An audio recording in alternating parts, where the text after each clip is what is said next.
నమస్తే, నేను మీ Q99 శ్రీనివాస్. కొత్త వలస ఉమాదేవి కాలనీ. ఇప్పుడు ఇదే కొత్త వలసలో హాట్ టాపిక్ ఏరియా. అసలు ఇక్కడ ఏం జరుగుతుంది? విజయనగరం జిల్లా శృంగవరపుకోట నియోజకవర్గం కొత్త వలస మండలంలో ఉన్నటువంటి అర్చన్నపాలెం రెవెన్యూలో సర్వే నెంబర్ 156 కాదు 156/2గా పిలువబడుతున్నటువంటి ఉమాదేవి కాలనీలో అసలు ఏం జరుగుతుంది?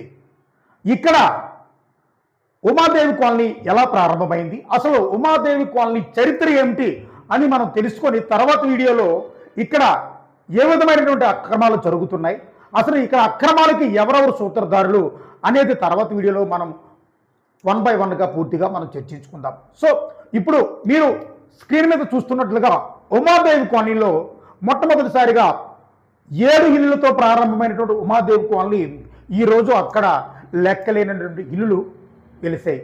సో అవి ఎలాగ వెలిసాయో ఇటు రెవెన్యూ వ్యవస్థకు కానీ రెవెన్యూ అధికారులకు కానీ సంబంధిత అధికారులకు కానీ ఎవరికి తెలియని పరిస్థితి.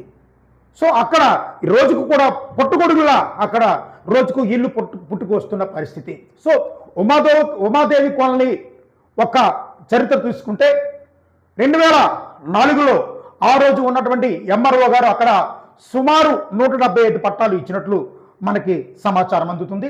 ఆ 175 పట్టాలు కూడా ఒక్కొక్కరికి కూడా సెంటున్నర చొప్పున ఇస్తే ఈరోజు అక్కడ ప్రతి ఒక్కరికి కూడా సెంటున్నరలోనే ఉన్నారా? కానీ ఆ పరిస్థితి ఎక్కడా కూడా ఉమాదేవి కోణంలో కనబడిన పరిస్థితి. సో తర్వాత అలా కాలక్రమేణా చూసుకుంటే ఆ తర్వాత 2014లో అప్పటి ఎంఆర్ఓ గారు అయినటువంటి బీటీవీ రామారావు గారు 60 పట్టాలు ఇచ్చారు. అవి కూడా కొంతమందికి సెంటున్నర ఇచ్చారు, కొంతమందికి 3 సెంట్లు ఇచ్చారు. అవి కూడా గల్లంతైన పరిస్థితి. సో ముఖ్యంగా ఈ ఉమాదేవి కాలనీలో ఈరోజు జరుగుతున్న అవినీతికి కారకులు ఎవరు? ముఖ్యంగా ఈరోజు ఆ రోజు నుంచి పట్టాలు పొందినటువంటి లబ్ధిదారులు ఈ రోజు వరకు పొజిషన్లో ఉన్నారా, లేకపోతే అక్కడ జరుగుతున్నటువంటి అన్యాయాల్లో అక్రమాలకు రెవెన్యూ వ్యవస్థకి ఏదైనా వాటా ఉందా అన్న అనుమానం అయితే అక్కడ ఉన్నటువంటి స్థానికులు అయితే పూర్తిగా వ్యక్తపరుస్తున్నారు. సో ఇలాంటి ఇంకో విషయం మనం చెప్పాలి. ఇదే సందర్భంగా ఉమాదేవి కాలనీలో 2019లో ఒక అద్భుతమైన ట్విస్ట్ అయితే జరిగింది. ఇది మనం తప్పనిసరిగా చెప్పుకోవాలి. సో అదేమిటంటే ఒక దళిత కుటుంబానికి చెందినటువంటి వ్యక్తి అయినటువంటి ఒక వ్యక్తి 2019లో అప్పటి ఎంఆర్ఓ కోరాడ శ్రీనివాసరావు గారు అనుకుంటాను, కోరాడ శ్రీనివాసరావు గారు ఆ దళిత వ్యక్తి మీద ఒకే కుటుంబంలో 5 పట్టాలు కలిగి ఉన్నారని అప్పటి సిఐ ఎవరు రెడ్డి శ్రీనివాసరావు గారు అనుకుంటా, కొత్తవాళ్ళ సిఐ గారు అలాగే 2014లో ఉన్నటువంటి బీటీవీ రామారావు గారి మీద, అలాగే ఆ రోజు జూనియర్ అసిస్టెంట్ ఎవరో మొత్తం మీద ఆ రోజు జూనియర్ అసిస్టెంట్ మీద కేసు పెట్టడం జరిగింది. సో అంటే 2014లో జరిగిన అవతారాల మీద 2019లో కేసు పెడితే అది 2023లో క్రైమ్ నెంబర్ కూడా వచ్చింది. దాన్ని కూడా నెక్స్ట్ వీడియోలో మీకు పూర్తిగా వివరించే ప్రయత్నం నేను చేస్తాను. సో తర్వాత కాలక్రమేణా ఆ రోజు అసలు నాకు తెలియదు ఏంటంటే ఈ రోజు వరకు ఉమాదేవి కాలనీ అనేది ఇటు ఆర్డీఓ కోర్టులో ఉంది, అలాగే హైకోర్టులో ఉంది. కానీ అక్కడ కట్టడాలకు ఎవరు అనుమతిస్తున్నారు? అసలు కోర్టులో ఉంటుండగా అక్కడ కట్టడాలకి ఎవరైనా అనుమతి ఇవ్వచ్చా?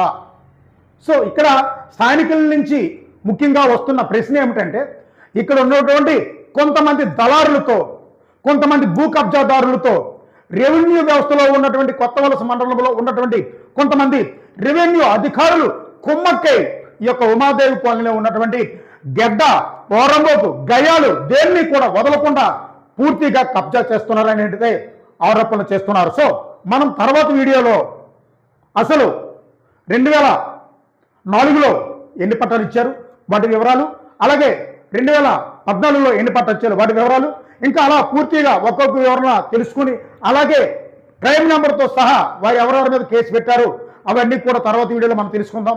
సో ఇలాంటి అన్యాయాలు కూడా మీ గ్రామంలో మీ చుట్టుపక్కల మీకు ఎక్కడైనా జరిగితే తప్పనిసరిగా మన Q99 ఛానల్కి తెలియజేయండి. నిర్భయంగా ప్రజల పక్షాన నిలబడి మీకోసం పోరాడుతుంది మీ Q99 న్యూస్ ఛానల్. నమస్తే.